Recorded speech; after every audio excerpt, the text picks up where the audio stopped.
Thank you, Madam Chair, and I want to associate myself with your remarks. I thought this was an excellent hearing, very appreciative of all our witnesses and their perspectives, very informative testimony. It seems to me that the challenge we will have is just simply targeting this. I don't think there's a big debate that we need additional assistance in this area for the child care industry.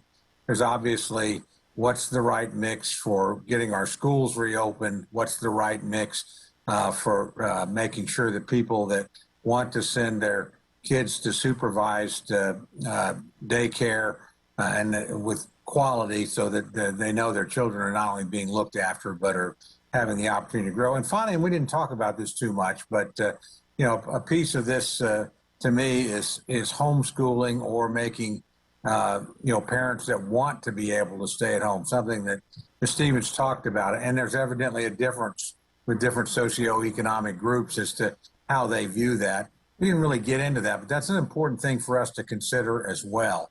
I thought my friend and our colleague, Ms. Herrera Butler, made a really good point talking about options. How do we create options so that parents can actually do what they think is best for their children and not be limited by circumstances? So I know we'll be wrestling with all these questions in the weeks and months ahead.